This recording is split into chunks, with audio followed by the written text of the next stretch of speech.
பரபரப்பான தமிழக தேர்தல் அரசியல் களத்தை பற்றி தொடர்ந்து விவாதிப்போம். மறக்காம நம்ம சேனலை சப்ஸ்கிரைப் பண்ணி இணைந்திருங்கள்.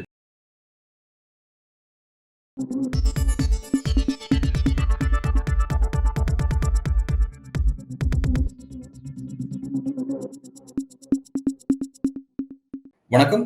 இன்றைக்கு நம்முடன் அரசியல் பேசுவதற்காக மூத்த பத்திரிகையாளர் திரு தராசு ஷியாம் அவர்கள் இணைந்திருக்கிறார். சார் வணக்கம். அன்பழகர் வணக்கம்.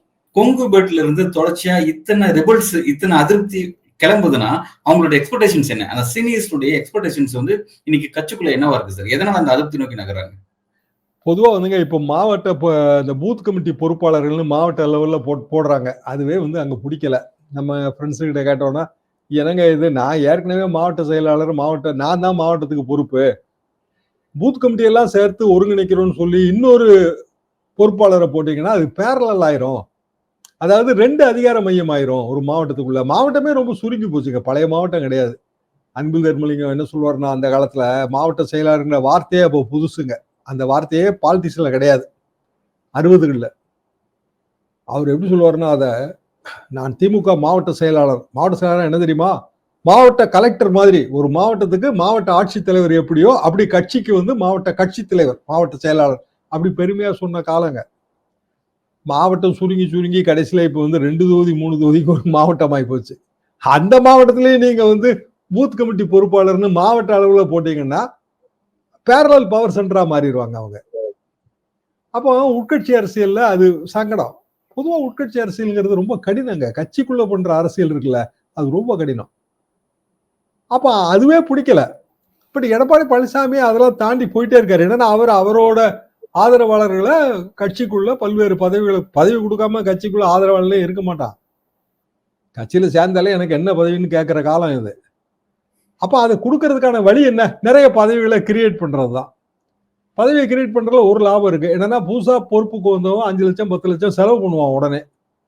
இந்த ஏற்கனவே செலவு பண்ணி கடன் வாங்கி வச்சிருக்கவனுக்கு நீ செலவு பண்ண வழி இருக்காது. புதிய ரத்தம் வருது, பழைய ரத்தம் போயிடக்கூடாது, இது முக்கியம். செங்கோட்டையனோட அதிருப்தி என்பது எடப்பாடி பழனிசாமிக்கு அது எப்போதுமே அது சவாலா தான் இருந்துகிட்டே இருக்கு. ஏன்னா அவர் எடப்பாடிக்கு சீனியருங்க. அப்போ அவரெல்லாம் திருப்திப்படுத்தவே முடியாதுங்கிற நிலைமைக்கு அவர் போயிருப்பாரு. செங்கோட்டையனெல்லாம் எங்கெங்க திருப்திப்படுத்த முடியும்?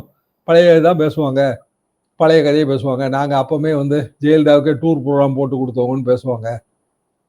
இப்ப செங்கோட்டையன வியூகம் என்னன்னு தான் நம்ம யூகிக்கலாம். எடப்பாடி பழனிசாமி செங்கோட்டையனை சமாதானப்படுத்துவாரானா, ஏற்கனவே பல முயற்சிகள் பண்ணிருப்பாங்க. பண்ண நமக்கு தெரியாது, அவ்வளவுதான். பண்ணியும் சமாதானம் ஆகல, அவ்வளவுதானே. அவர் முதல்ல எப்பங்க அந்த காவிரி பாசன விவசாயிகள் கூட்டம் அதுல சொன்ன அதிருப்திங்க இது. அதுக்கு பதிலும் சொல்லிட்டாங்க. கூட்டத்தை ஏற்பாடு பண்ணது தனி அமைப்பு, அவங்க படம் வைக்கலன்னு சொல்லியாச்சு பதில். அப்புறம் செங்கோட்டையன் சில கூட்டங்கள் எல்லாம் கலந்துக்கிட்டு தான் இருந்தாரு. செங்கோட்டையன் சமரசமானார் அப்படின்னு செய்திகள் போட்டுக்கிட்டே இருந்தாங்க. இப்ப பழையபடி முதல்ல இருந்து ஆரம்பிக்கிறாரு. அப்ப இப்ப எத்தனை வாட்டி தான் நீங்க பரோட்டா கணக்க முதல்ல இருந்து போடுவீங்க? அப்ப திருப்திப்படுத்த முடியாதுங்க இவங்களை எல்லாம் அப்படின்னு இவர் ஒதுங்குறாரு. அப்ப பிஜேபி அதிமுக கூட்டணி செங்கோட்டையன் போறதுனால அது உடையுமா? இல்ல, இதான கேள்வி. இப்போ உடையாது. ஏனென்றால் அது ஏற்கனவே அமித்ஷா லெவல்ல பேசி முடிவு பண்ணது. ஏங்க இந்த கூட்டணியை ஏற்படுத்தினது யாருங்க? அமித்ஷா தானே. அண்ணாமலையா, நயினார் நாகேந்திரனா, இவங்க பேச்சுவார்த்தையில் நடந்த கூட்டணியா அது? டெல்லியில இருந்து ஃபெவிகால் போட்டாங்க, இங்க ஒட்டி இருக்கு, அவ்வளவுதான். சோ அந்த இதை நீங்க கரைக்கணும்னா டெல்லி தான் கரைக்கும். செங்கோட்டையை நினைச்சு கரைக்க முடியாது. இல்ல ஃபார் தட் மேட்டர் யார் நினைச்சாலும் முடியாது. கண்ணுக்கு தெரிகிற விஷயம் என்ன அப்படின்னா, எல்லாரும் ஒன்னா இருந்தாங்கன்னா ஒரு ஓட்டு வங்கி எல்லாருமா சேர்ந்து கொஞ்சம் ஓட்டு வங்கியை கொடுத்தா கூட அது வெற்றி தோல்வி. 5000 ஓட்டுகளை தமிழ்நாட்டில் ஏராளமான தொகுதிகள் முடிவாகும். அப்போ செங்கோட்டையன் ஒரு 5000 ஓட்டை பிரிச்சாலோ, இல்ல டிடிவி 5000 ஓட்டை பிரிச்சாலோ, ஓபிஎஸ் பிரிச்சாலோ அடிதான். இது கணக்கு தெரிஞ்ச கணக்கு தான். அதையும் தாண்டிய கணக்கு பிஜேபி எப்படி போடும்? இல்ல நமக்கு இதுல செல்வாக்கு இருக்குல்ல, எல்லாரும் 2024 கணக்கை வச்சுதாங்க போடுறாங்க. 2024 இது நமது ஓட்டு வங்கி. இந்த ஓட்டு வங்கியோடு அதிமுக சேரும்போது மதுரை கிழக்குல இவர் நிக்க போறதா இன்னைக்கு ஒரு செய்தி கட்டுரை படிச்சாங்க. ராமசீனிவாசன் நிக்க போறதா. அப்படி சீட்டு கிடைச்சா நமது வாழ்த்துகள். ஆனா கணக்கு என்னன்னு பார்த்தா, மதுரை கிழக்குல 2024 இவ்வளவு ஓட்டு நம்ம வாங்கியிருக்கோம். இப்ப அதுல வந்து ஏற்கனவே அதிமுக அப்ப கூட்டணியில இல்ல, அவங்க இவ்வளவு ஓட்டு வாங்கியிருக்காங்க. ரெண்டையும் கூட்டினா இவ்வளவு ஓட்டு மதுரை கிழக்குல ஜெயிக்கலாம். இது போக மேலூரையும் கேட்கலாம் அப்படின்னு இப்ப செய்தி கட்டுறதாங்க. எது எல்லாம் உண்மைன்னு நமக்கு தெரியாது. கட்டுரையில கணக்கு இருக்கு.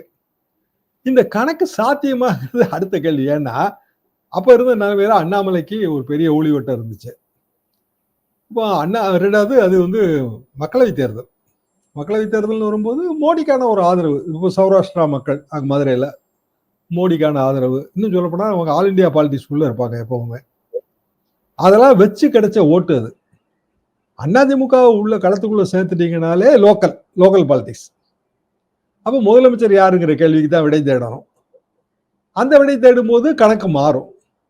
அப்போ 1-1-2ங்கிற கணக்கை அப்படியே வந்து பாராளுமன்றத்துக்கு போட்டதே அப்படியே சட்டமன்றத்துக்கு போட முடியாதுங்க. இம்பாசிபிள். ஆனா ஒரு ஒர்க்கை பிகின் பண்ணும்போது ஏதோ ஒரு கணக்கு வேண்டியது இருக்குல்ல, அந்த கணக்கை அவங்க போடுறாங்க. அப்ப இதுல வந்துங்க செங்கோட்டையன் அதிருப்தி, மதுரைக்காரனுக்கு அதை பத்தி கவலையே இல்லை. மதுரை கிழக்குல நம்ம ஜெயிக்க முடியுமா முடியாது, இதான கேள்வி. இல்ல மேலூர்ல ஜெயிக்க முடியுமா முடியாதா? ஓபிஎஸ் அதிருப்தி, அதை பத்தி கோயம்புத்தூர்காரனுக்கு கவலையே இல்லை. கோவை சத்யன் வந்து அவர் ஊர்ல கோயம்புத்தூர்ல அவர் சீட்டு கிடைக்குதுன்னு வச்சு உதாரணத்துக்கு தான் சொல்றேன். நமக்கு தெரிஞ்ச பேருங்கிறதுனால நான் சொல்றேன். அவரோட கணக்கு என்னவாங்க இருக்கும்? ஓபிஎஸ் வந்து இங்க ஓட்டு வாங்கி கொடுத்துட்டு போறாரா, சிடி வந்து ஓட்டு வாங்கி கொடுத்துட்டு போறாங்களா, சத்யாவுக்கு தான் இங்க ஓட்டு இருக்கா? ஸோ நமக்கு இதுல ஒன்றும் பாதிப்பு இல்லைங்க. அப்போ அதிருப்தி அப்படியே மெயின்டைன் ஆகுதுன்ற அதுக்காக சொல்லுவாங்க. இப்ப வந்து இவ்வளவு குழப்பங்களாக, அதாவது இந்த ஜெல் ஆகாம, இந்த அலையன்ஸ் ஜெல் ஆகாம இருக்கு. ரெண்டாவது பலரும் வெளியே போயிட்டு இருக்காங்க. ஓபிஎஸ் அலையன்ஸ் ஓரளவுக்கு ஜெல் ஆயிடுச்சுங்க. நீ ஜெல் ஆயிடுச்சு. முதல்ல கொஞ்சம் ஜெல் ஆகாம இருந்தது. இப்ப பாத்தீங்கன்னா எடப்பாடி பழனிசாமியோட டூர் அது இதுல எல்லாம் நிறைய பிஜேபி நண்பர்களை பார்க்க முடியுது. நான் ஊர்களுக்கு பேசுவோம் இல்லைங்களா, அப்போ நான் முசிறிக்கு பேசினேன். நம்ம என்னோட வழக்கறிஞர் போர்டே அங்கதான் இருக்கு. அவங்க சொல்றாங்க இல்லைங்க நல்லா செலவு பண்ணியிருந்தாங்க, லோக்கலா ஒரு 10 பேர் பேரை சொல்லி இவங்கெல்லாம் கேண்டிடேட்டுக்கு ட்ரை பண்றாங்க. ஸோ அவங்க செலவு பண்ணியிருந்தாங்க.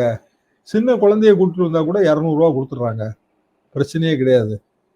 அதனால வந்து அலையன்ஸை பொறுத்த வரைக்கும் வேலை அதெல்லாம் வந்து நடக்குதுங்க, பழைய மாதிரி கிடையாது, ஜெல் ஆயிடுச்சு. பிஜேபி காரங்களும் அங்க வேலை பார்க்காங்க. அதாவது எடப்பாடி பழனிசாமி டூருக்கு வேலை பார்க்கறாங்க. ஜெல் அலையன்ஸ் எல்லாம் ஓகே தாங்க. ஆனா ஒட்டுமொத்த ஓட்டு வங்கியில வந்து பெரிய டிராபேக் இருக்கு. அது அவருக்கு புரியல எடப்பாடி பழனிசாமிக்கு. ஒட்டுமொத்தமா ஒரு தொகுதி, அவங்க ஒரு தொகுதியை வச்சு பேசுறாங்க. அது வந்து நேரு அவங்க பையன் அவங்களோட டாமினேஷன் இருக்கிற தொகுதிங்க அது. அதுல முசிறில இருந்து ஆரம்பிச்சு அப்படியே மணச்சநல்லூர் பெரம்பலூர் வரைக்கும் அது போவாங்க, வீச்சு போகும். அவங்க என்ன சொல்றாங்கன்னா தொகுதிக்குள்ள இருக்கிற பல்வேறு கம்யூனிட்டிகள், இந்த கம்யூனிட்டியோட ஓட் பேங்க், விஜய் பிரிக்க போற ஓட்டு, இதெல்லாம் வந்து அதிமுகவுக்கு மைனஸ் பாயிண்ட். இன்னும் சொல்லப்போனா என்கிட்ட பேசுறவங்க அதிமுக ஆதரவாளர்கள். அப்புறம் மூத்த சில தலைவர்கள் அங்க காலம் ஆயிட்டாங்க, பழைய காலத்துல இருந்தவங்க. இப்ப அவங்க சைட்ல இருந்து யாருமே இப்ப வேலை பார்க்க ஆள் இல்லை. இதெல்லாம் மைனஸ் பாயிண்ட். ஆனா அது அவருக்கு தெரியல, எடப்பாடி பழனிசாமிக்கு தெரியல. இல்லைன்னா இவங்க லோக்கலா சொல்ல மாட்டேன்றாங்க. அப்ப அலையன்ஸ் ஜெல்லானதுனால மட்டுமே வந்து வெற்றின்னு ஆயிட முடியாதுல்ல, அதுக்காக சொல்ல வரேன். ஓகே சார், நான் அதை புரிஞ்சுக்கிறேன் சார். ஓகே, ஜெல்லா இருக்கு அப்படிங்கிறது நீங்க சொல்றீங்க. ஓகே, ஆனா வந்து இப்ப ஒவ்வொரு ஃபேக்டரா வெளியே போற விஷயம் இருக்குல்ல சார். கூட்டணி ஜெல் ஆயிடுச்சுங்க, வெற்றியை நோக்கி போகணும். வெற்றியை நோக்கி போகணும்னா எல்லாரும் இருந்தா தான் வெற்றியை நோக்கி போக முடியும். எடப்பாடி அதுக்கு தயாரா இல்லை. அப்ப அடுத்த கட்டம் என்ன? அடுத்த கட்டம் கொஞ்சம் பேர் அதிருப்தி ஆவாங்க. இப்போ செங்கோட்டையன் அதிருப்திங்க, அவரு சொல்லிடுறாரு எனக்கு இவ்வளவு அதிருப்தி இருக்குன்னு. அப்புறம் அடுத்தது என்ன பண்ணுவாரு? திமுக போவாரா? அங்க முசாமி ஒரு உள்ள விடுவாரா? இந்த கேள்வி இருக்குல்ல. ஏற்கனவே அங்க இருக்காங்கல்லக்கா கொஞ்சம் பேரு, அவங்க உள்ள விட மாட்டாங்க. அதிமுகல இருந்து போனவங்க தானே அவங்க. அப்பனா திருப்பி விஜய் புதிய அமைப்பு தோற்றுவிச்சு விஜய்கிட்ட போனோம். டிடிவிக்கு அந்த பிரச்சனை இல்லைங்க. அவர் ஒரு கட்சி வச்சிருக்காரு, சின்னம் இருக்கு, வேலை பார்த்திருக்காரு. விஜயோட போயிடலாம். விஜய் சேர்த்துக்குவாரான்னு நமக்கு தெரியாது. ஓபிஎஸ் விஜயோட போயிடலாம், விஜய் சேர்த்துக்குவாரான்னு நமக்கு தெரியாது. சரி, சேர்த்துக்கிறதாவே வச்சுக்கோ. செங்கோட்டையன் வந்து அப்படியும் போக முடியாம மாட்டுவார. 2 நாள்ல ஏதாவது எடப்பாடி பழனிசாமி அவரை சமாதானப்படுத்த போற முயற்சி எடுக்க போறாரா? அது அடுத்த கொஸ்டின். டெல்லியில இருந்து ஒரு போன் அடிச்சு, கியா பழனிசாமி ஜி ஆப் கே சோச்சுதே ஹைன்னு ஏதோ ஒன்று சொல்லி ஒரு ஜியை போட்டு சேர்த்துருவோம். அப்படி இருக்கலாம், நமக்கு தெரியாது அது என்ன நடக்க போகுதுன்னு. ஆல் இஸ் நாட் வெல், அது மட்டும் என்னால புரிஞ்சுக்க முடியும். நம்ம அடுத்த கட்ட நகர்வுகளை பொறுத்திருந்து பார்க்கலாம் சார். உங்களோட வருகைக்கும் கருத்துக்கும் மிக்க நன்றி.